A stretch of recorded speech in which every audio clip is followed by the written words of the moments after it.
Assalamualaikum warahmatullahi wabarakatuh. Di sini saya akan mencoba menjelaskan tentang kepemimpinan dalam kesehatan masyarakat. Sebelumnya, perkenalkan, nama saya Istianuk Sumastuti.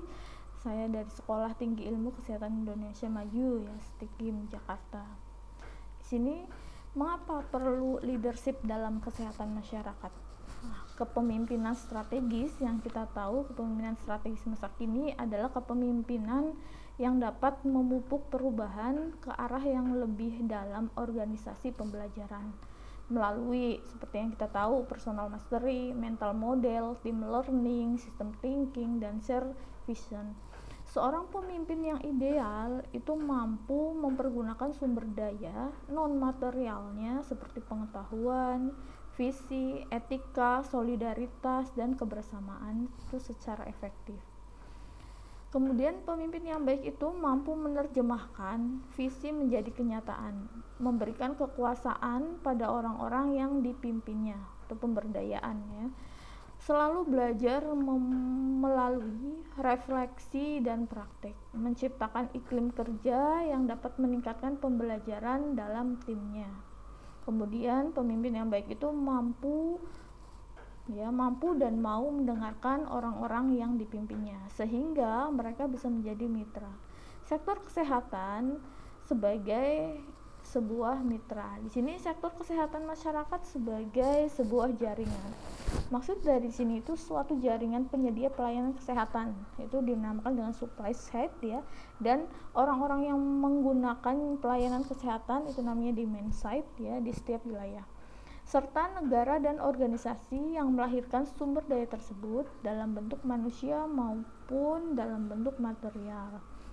Di sini jaringan kesehatan itu kalau lihat dari gambar itu dibagi menjadi dua, yaitu jaringan lembaga dan jaringan berbagai profesi. Lembaga itu seperti apa? Lembaga itu contohnya seperti dinas kesehatan, rumah sakit, puskesmas, BPJS, dan lain-lain, ya. Kemudian kalau berbagai profesi itu profesi kesehatan, contohnya IAKMI, kemudian ekonomi, politikus, persakmi, politik, dan lain sebagainya.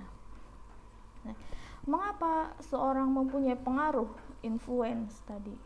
Kenapa? Karena di sini pengetahuan itu misal dimiliki oleh misalkan dosen, ya. Dosen itu orang yang sangat pengaruhnya luar biasa, ya. Apalagi peneliti jauh pengaruhnya jauh luar biasa, atau tenaga ahli. Kemudian mempunyai jaringan formal dan informal yang kuat. Kemudian dihormati karena ketokohan, misalnya ulama atau tokoh wanita. Akan ada pemimpin informal dalam sektor kesehatan masyarakat. Siapa mereka? Itu contohnya pimpinan IAKMI setempat, ya. Kemudian ada pimpinan profesi. IAKMI itu Ikatan Ahli Kesehatan Masyarakat, ya. Kemudian pimpinan profesi di Kesmas. Kemudian ada tokoh-tokoh sektor kesehatan masyarakat dan lain sebagainya. Profesi dan kekuatan, ya. Profesi, kekuatan, dan pengaruh. Profesi-profesi di sini di kesehatan masyarakat itu ada promotor kesehatan. Promotor kesehatan itu tugasnya itu biasanya promosikan kesehatan, ya, ke masyarakat.